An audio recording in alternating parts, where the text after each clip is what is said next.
Assalamu alaikum. Бүгін біз балдарды көз тиюден жана жин шайтандардан кантип коргойбуз? Мына ушул тууралуу сүйлөшөбүз. Чындыгында бүгүнкү күнү көпчүлүк ата-эненин чоң көйгөйлөрү бар. Балдары бат-баттан ори берет, төшөккө сейип коет, уйкусунан чочуп ойгонот, ыйлай берет, укпайт ата-энесин, тентек, мына ушундай проблемалар көбөйүп кетти. Булардын баарына ата-эненин өздөрү күнөөлүү. Эмне себептен ата-энелер күнөөлүү? Анткени чындыгында ата-энелер бүгүнкү күнү балдардын тарбиясына өтө кайдыгер мамиле жасашууда. Балдарын коргоосуз, кароосуз, коомчулук жайларга чыгарышат, базарларга чыгарышат, сүрөткө тартып интернетке чыгарып жатышат.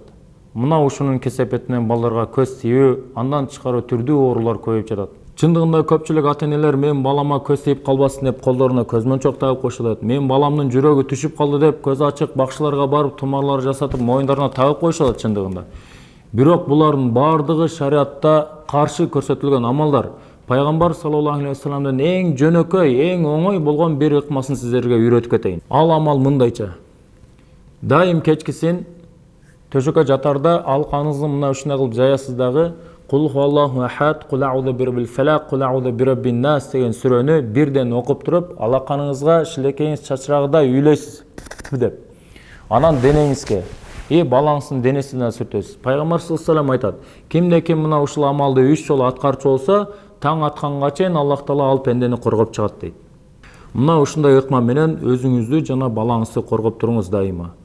Мисалга, бизге келип жаткан көпчүлүк ата-энелер өзүнүн балдары жакшы чоңоюп калса деле төшөккө сейип коюу маселесинен кутула албай атат. Мени укпай атат, тентек болуп атат, өзүнүн билгенин жасап атат деген көпчүлүк ата-энелер ушундай көйгөй менен кайрылышып жатат. Чындыгында бизге келип дем салдырып, жакшы результаттар алып жатышат. Себеби Аллах Таала Куранда «Ва нуназзилу минал Кур'ани ма хува шифаун ва рахматун лил муъминин». Биз Куранды момун пенделер үчүн шифа жана мээрим катарында түшүргөнбүз деп айткан. Мына ошондуктан ушул проблемалардан кутулуштук үчүн дайым Пайгамбар саллаллаху алейхи вассалам үйрөткөн ыкма менен өзүңүздү жана балдарыңыздарды коргоп жашаңыздар. Аллах Таала баарыбызды жаман көздөрдөн, жаман сөздөрдөн сактаган болсун. Ассаламу алейкум.